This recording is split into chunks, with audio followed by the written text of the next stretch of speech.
Welcome back to my channel Saraswati commerce academy. तो friends, आज हम करने वाले हैं अपना अकाउंट का चैप्टर नंबर 7। ठीक है, चैप्टर नंबर 7 हमारा क्या है? Double entry system. और हम अपने वीडियो सेशन में पहले बहुत से इसके जो सेशंस में हमने बहुत सारा काम कर भी लिया है।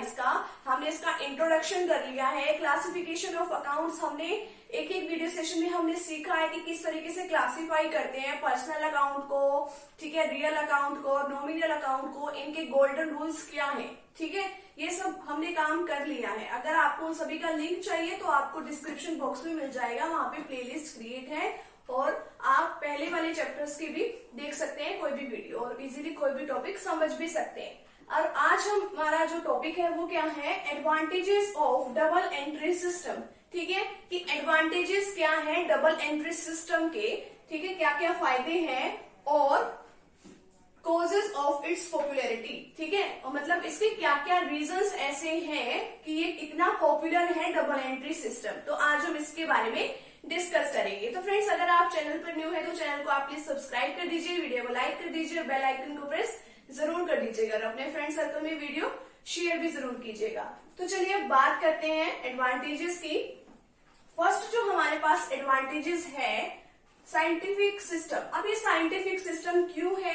साइंटिफिक सिस्टम ये इसलिए है क्योंकि जो हमारा डबल एंट्री सिस्टम है इसमें काफी सारे रूल्स हैं। ठीक है, कोई भी अकाउंट अगर हम लेके चलते हैं इसके अंदर तो हर एक उसमें रूल अप्लाई होता है। तो जहां पर भी रूल अप्लाई होते हैं तो वो जो मेथड है दूसरे और मेथड्स के बजाय अच्छा समझा जाता है। अगर हम पर्सनल अकाउंट को लेके चले उसमें अलग रूल है, रियल अकाउंट को लेके चले उसमें भी रूल्स है, नॉमिनल अकाउंट को लेके चले तो उसमें भी रूल है। यानी कि इसमें गोल्डन रूल्स जो है अप्लाई होते हैं। तो इसीलिए इस सिस्टम को क्या कहा गया है? Scientific system. ठीक है, अच्छा माना जाता है ये सिस्टम। नेक्स्ट है complete record of every transaction. अब देखो, इसमें कंप्लीट रिकॉर्ड होता है, जितनी भी ट्रांजेक्शन होती है हम सभी ट्रांजेक्शन्स को लिख लेते हैं। डबल एंट्री सिस्टम में क्या होता है, हमारे पास बहुत सारे अकाउंट्स होते हैं। कौन कौन से अकाउंट्स होते हैं? पर्सनल, रियल और नॉमिनल अकाउंट। ठीक है, और इसमें हम सारी की सारी जो ट्रांजेक्शन है इन अकाउंट्स के अंदर मेंटेन करते हैं। ठीक है, और अगर हमें किसी भी टाइम कोई भी इंफॉर्मेशन की जरूरत पड़ जाती है तो हम वहां से इजीली जो है ये इंफॉर्मेशन ले सकते हैं। वहां पे सारी इंफॉर्मेशन हमें इजीली मिल जाती है। ठीक है, कंप्लीट रिकॉर्ड होता है वहां पे हर एक ट्रांजेक्शन का। नेक्स्ट है preparation of trial balance. Preparation of trial balance यानी कि यहाँ पर हम ट्रायल बैलेंस भी बनाते हैं। कैसे बनाते हैं? अब आपने इसमें सीखा हुआ है कि एक तो होती है आपकी debit side double entry system में, ठीक है, और एक होती है आपकी क्रेडिट साइड। और आपने देखा होगा कि डेबिट साइड और क्रेडिट साइड दोनों का टोटल क्या होता है? इक्वल होता है। ठीक है, मान लो हमने कोई भी परचेज करी है कोई भी चीज तो परचेज अकाउंट डेबिट, ठीक है, या फिर हमने फर्नीचर खरीदा तो फर्नीचर अकाउंट डेबिट, और अगर कैश में खरीदा है टू कैश अकाउंट। ठीक है, तो जितने से भी यहाँ पे एंट्री होती है, मान लो हमने 10,000 का खरीदा है, मान लो यहाँ पे हमने फर्नीचर खरीदा है तो 10,000 यहाँ पर भी आएगा। तो डेबिट साइड का और क्रेडिट साइड का दोनों का टोटल जो है वो इक्वल होता है। तो इनकी अर्थमेटिकल एक्यूरेसी को जानने के लिए, यानी कि इसमें मैथ्स में कोई अकाउंटिंग में कोई गलती तो नहीं है, ठीक है, हमने कोई कैलकुलेशन मिस्टेक तो नहीं कर दी, तो इसीलिए हम ट्रायल बैलेंस को बनाते हैं। नेक्स्ट हमारे पास है preparation of trading and profit and loss account. अब ट्रायल बैलेंस की हेल्प से क्या बनता है? Trading account. ठीक है, तो हम वो भी इजीली मेंटेन कर सकते हैं। यहाँ पे ट्रेडिंग अकाउंट क्यों बनाया जाता है? हम इससे निकालते हैं ग्रॉस प्रॉफिट। ये आपका आगे आने वाले चैप्टर्स में आप सीखोगे कि ट्रेडिंग अकाउंट किस तरीके से प्रिपेयर होता है। वो किसकी हेल्प से बनता है? ट्रायल बैलेंस की हेल्प से बन जाता है। ठीक है, और इससे हम क्या निकालते हैं? ग्रॉस प्रॉफिट निकाल सकते हैं। ठीक है, और प्रॉफिट और लॉस से हम क्या निकालते हैं? हम इससे निकालते हैं नेट प्रॉफिट, कि हमारे पास कितना नेट प्रॉफिट है। यानी कि इसमें हमें नेट प्रॉफिट या फिर नेट लॉस का पता चलता है। अगर हमारे जो एक्सपेंडिचर है, ठीक है, अगर वो ज्यादा है हमारे इनकम से तो होता है नेट लॉस, और अगर हमारी इनकम ज्यादा है हमारे एक्सपेंडिचर से तो यानी कि हमारे पास है नेट प्रॉफिट। तो हमें ये चीजें पता चल जाती है ट्रेडिंग अकाउंट से और प्रॉफिट एंड लॉस अकाउंट से। नेक्स्ट है knowledge of financial position of the business. ठीक है, हमें फाइनेंशियल पोजीशन का पता चल जाता है। फाइनेंशियल पोजीशन का किस तरीके से पता चलता है? हमें बैलेंस शीट के जरिए हमें पता चल जाता है। हमें बैलेंस शीट बनानी पड़ती है बैलेंस शीट पे हम टाइम टू टाइम ये देख सकते हैं कि हर एक ट्रेडर जानना ही चाहता है कि हमारे पास कितनी वैल्यू की एसेट्स है, कितनी वैल्यू की लाइबिलिटीज है। तो ये जानने के लिए वो बैलेंस शीट को प्रिपेयर करता है, तो उससे हमें अपनी बिजनेस की फाइनेंशियल पोजीशन के बारे में पता चल जाता है। ठीक है, तो हम वहां से इजिली देख सकते हैं कि कितनी वैल्यू की हमारी एसेट्स है, कितनी वैल्यू की हमारी लाइबिलिटीज है, कितनी हमारे पास कैपिटल पड़ी हुई है, कितने हमारे डेटर्स हैं, क्रेडिटर्स है, तो ये सब हमें पता चल जाता है। नेक्स्ट है हमारे पास नॉलेज ऑफ वेरियस इंफॉर्मेशन। हमें और भी काफी सारी बातों की नॉलेज हो जाती है, और भी इंफॉर्मेशन हमें पता चल जाती है।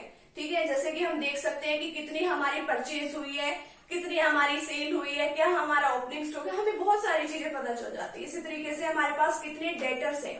डेटर्स क्या होते हैं? ऐसे पर्सन्स होते हैं वो जिनको हमने क्रेडिट पे जो भी हमारे पास गुड्स वगैरह पड़ी है, ठीक है, गुड्स का मतलब सामान, ठीक है, तो हमने उनको उधार पे बेचा हुआ है, यानी कि क्रेडिट पे हमने उनको सेल किया हुआ है और हमने उनसे यानी कि बेसिकली पैसे लेने हैं। ठीक है, तो ये सब बातों का हमें पता चल जाता है। नेक्स्ट है हमारे पास लेसर पॉसिबिलिटी ऑफ फ्रॉड। अब देखो इसमें फ्रॉड की पॉसिबिलिटी जो है वो कम होती है। क्यों कम होती है? क्योंकि हम इसको जगह जगह तो अलग अलग अकाउंट्स पे रिकॉर्ड कर लेते हैं। जिस नेचर की ट्रांजेक्शन होती है हम उसमें वो रिकॉर्ड कर लेते हैं। ठीक है, नेचुरल की है तो नेचुरल वाला रूल अप्लाई हो जाएगा। ठीक है, रियल नेचर की है तो वहां पे वो वाला, नॉमिनल नेचर की है तो वहां पे वो वाला रूल अप्लाई हो जाएगा। ठीक है, तो हमें अब इतनी सारी जगह पे हम इसको रिकॉर्ड करते हैं। डबल एंट्री सिस्टम पे वैसे ही बेस्ड है, डेबिट और क्रेडिट इसमें दो जगह एंट्री होती है। ठीक है, तो कहीं पर भी फ्रॉड जो है नहीं हो सकता, और अगर हो भी जाता है फ्रॉड तो हम इजीली उसको डिटेक्ट कर सकते हैं, यानी कि इजीली उसको फाइंड आउट कर सकते हैं। नेक्स्ट है हमारे पास लीगल अप्रूवल। लीगल अप्रूवल का मतलब होता है कानूनी तौर पे इसको मान्यता मिली हुई है। ठीक है, यानी कि डबल एंट्री सिस्टम जैसे कि डेबिट और क्रेडिट, इसमें दो चीजें आती हैं, तो इसमें कानूनी तौर पे हमें ये मान्यता मिली हुई है कि डबल एंट्री सिस्टम के ऊपर जो भी अकाउंट बेस्ड है वो सही होंगे। ठीक है, नेक्स्ट है कंपैरेटिव स्टडी। कंपैरेटिव स्टडी में क्या होता है, हम इजिली कोई भी दो जो हमारे पास अकाउंट्स है हम उसको कंपेयर कर सकते हैं।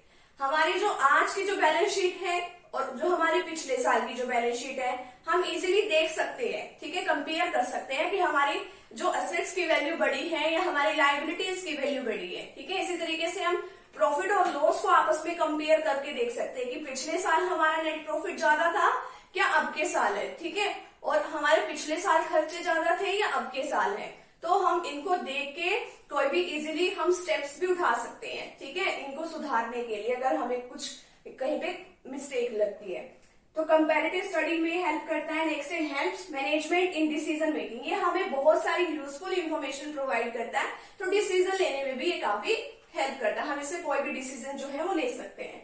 नेक्स्ट है suitable for all types of businessman. तो यानी कि सभी टाइप्स के बिजनेसमैन के लिए सही है, चाहे कोई छोटा बिजनेस हमारा बड़ा बिजनेसमैन हो, तो यानी कि किसी भी टाइप के बिजनेस में ये एडजस्ट हो सकता है। तो डबल एंट्री सिस्टम जो है सभी के मतलब अकाउंट जो है इजिली प्रिपेयर कर सकता है और इजिली सभी की हेल्प भी कर सकता है। तो आज के वीडियो सेशन में हमने सीखा कि इसके एडवांटेजेस क्या होते हैं डबल एंट्री सिस्टम के, और नेक्स्ट वीडियो सेशन में हम इसके कैरेक्टरिस्टिक्स और इसके लिमिटेशन और इसके स्टेजेस के बारे में हम डिस्कस करेंगे। तो आप वो भी वीडियो सेशन जरूर देखिएगा। तो मिलते हैं फ्रेंड्स नेक्स्ट टॉपिक के साथ एंड नेक्स्ट वीडियो के साथ। Thank you very much.